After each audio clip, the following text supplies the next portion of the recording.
The Beggar and the Feast, a folk story by Vaughn. Thanksgiving has always been Mr. Sam Sperring's favorite day of the year. People assumed it was the turkey, or the pies, or the once-a-year chance to see the whole family gathered under one roof. But the truth was simpler.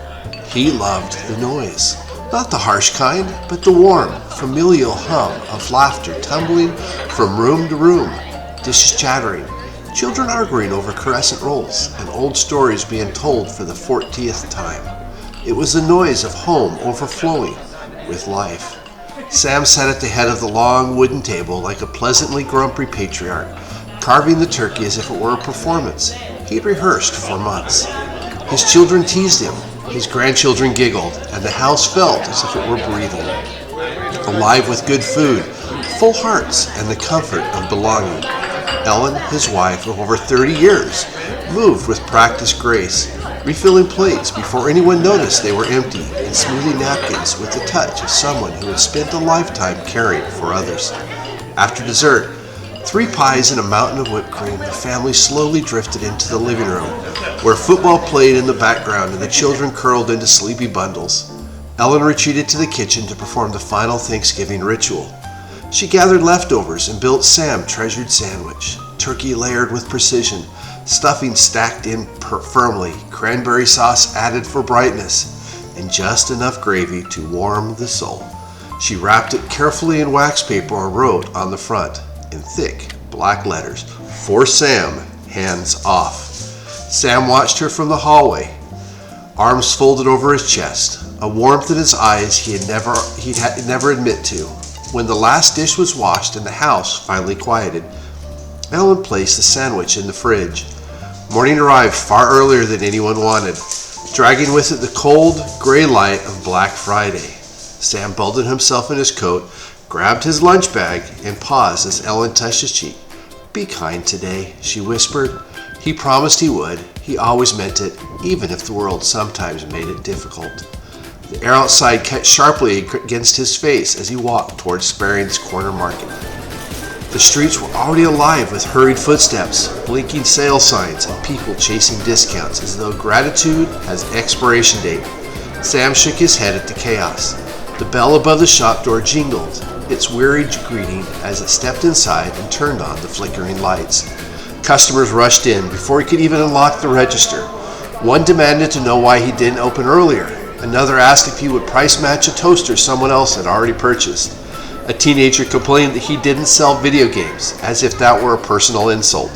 And someone even opened a box of crackers, ate half, and put it back. Sam muttered under his breath, his patience thinning by the minute. Needing a moment, he retreated to the back room. The cooler hummed. The metal table gleamed faintly under a dusty window, and his lunch bag sat waiting. He rested his hand on the wax-wrapped sandwich, but didn't open it. He just needed a reminder of yesterday's warmth, a small tether to the joy that seemed so far from this frantic morning. Steeling himself, he returned to the store and froze. In one of the aisles stood a little girl, no more than 7, her coat too thin, her hair tangled, her shoes worn. She wasn't browsing, she wasn't shopping, she was hungry.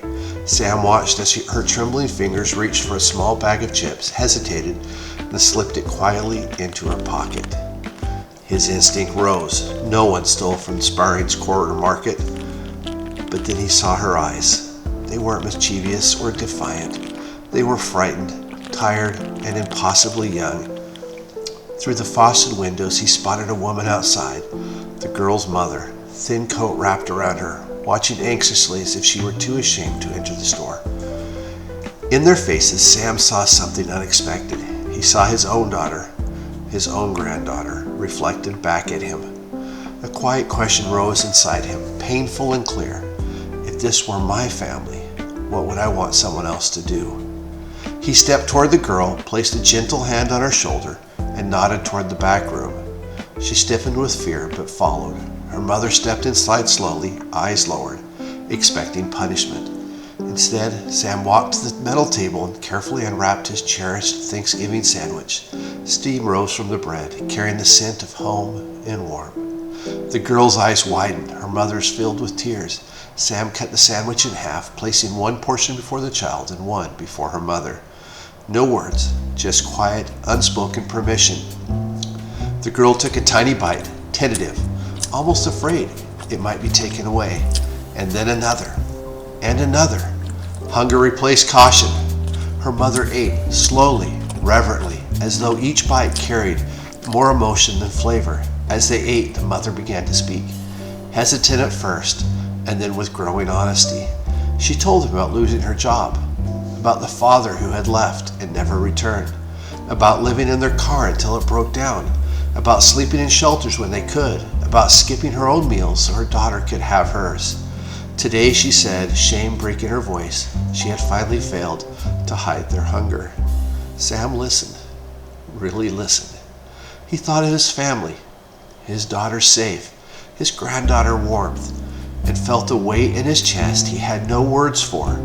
When they finished eating, he placed money in the other mother's hand. She tried to refuse it, but he closed her fingers around it gently. Then he filled a small bag with bread, fruit, soup, and crackers, enough to say, "You matter, you're not invisible." As they prepared to leave, the little girl stepped forward and hugged him. It was a small, unexpected, and powerful. Her mother whispered that they would never forget his kindness. Sam nodded, unable to speak. He watched them walk into the cold morning, the girl clutching the bag of food like treasure, the mother carrying hope she hadn't held in a long time. When the door closed behind him, Sam returned to the back room and sat at the small table.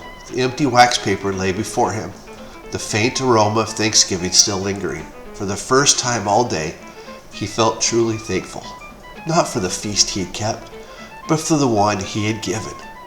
That evening, when he returned home, Ellen studied him curiously. Something in his expression had softened. "You're quiet," she said gently. Sam replied, "A real one, warm and deep. It was a good day," he answered simply. The next morning, before he opened the store, he found the little girl sweeping the sidewalk with a broom far too big for her hands, while her mother straightened her coat. They looked up when they saw him, not with fear, but with hope. Sam unlocked the door and held it open for them, not because he had to, but because kindness, once awakened, refuses to sleep again. And so the feast continued, not on a crowded table or between slices of bread, but the quiet mercy of one man who finally understood that Thanksgiving isn't the feast you keep, it's the feast you give. The beggar had found her feast, and Sam had found his also.